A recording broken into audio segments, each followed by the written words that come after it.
ela vira algo normal e agora acepta. Nós mesmos trabalhamos diferente, nós cada vez mira mais inovativo, nós trabalhamos diferente tipo de carta. Agora que nós introduzir Advantage Card. E Advantage Card é especial para gente que usa 2 via por dia ou 4 via por dia. Obviamente não tem que huiverig ainda de budget, não está seguro, sabe que saia. Mas Advantage Card dá a seguinte vantagem.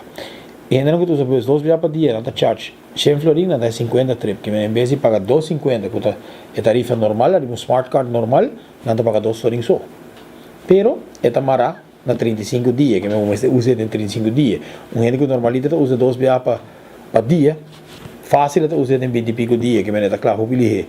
E outro tá, com o mesmo Advantage Card, vou por charge 195 florin, vou dar 100 trip, que é 1,95 só para trip, em vez de 2,50, mas também vou usar em 35 dias. Se a maioria, por exemplo, por exemplo, que eu estou em São Nicolás Praia, Praia Hotel, Hotel Praia, Praia São Nicolás, que é essa é uma vantagem. Nós introduzimos outro card também, só agora aqui está 4 florin cash, mas nós temos outro card, é Return Card, para 7 florin. Essa é mais parte da gerichte de turista, não? Pero local também tem acessibilidade na gente, nós temos turnos point of sale, não?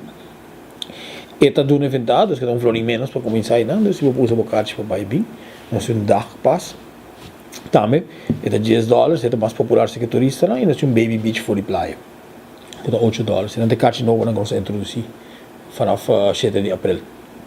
Isso não de subsídio, está agora pagando onderwijszaken, que onderwijszaken pagam os 3 swipes não hasi, não? Na de registrar na onderwijszaken, não tá ele, pero não me se bem para renovar na carta, que vem. Isso aí também que está a mitad, mais ou menos a 20 euros aqui para renovar. Eu espero não tá paga, que não tá paga a nós direto, não? Onderwijszaken não paga não. Aqui para registrar smart card, tá solamente se canos que não, pero nós também tem registração de Advantage Card. Tour de março, vanaf setembro, tour de março na busstation Babou. Nós temos um boot em Anguta Benecate, então nós vamos registrar vanaf em setembro, tour de março. E outro cartão já está agora comprar em Correto. Nós temos um boot especial em Anguta para recarregar o cartão, vamos comprar todo tipo de cartão, que vai ser nada point of sale mais grande que nós temos, mas também nós temos tour de web stores, de hotel, não? E nós temos turnos outlet center que nós recarregar, tour tem cartão available.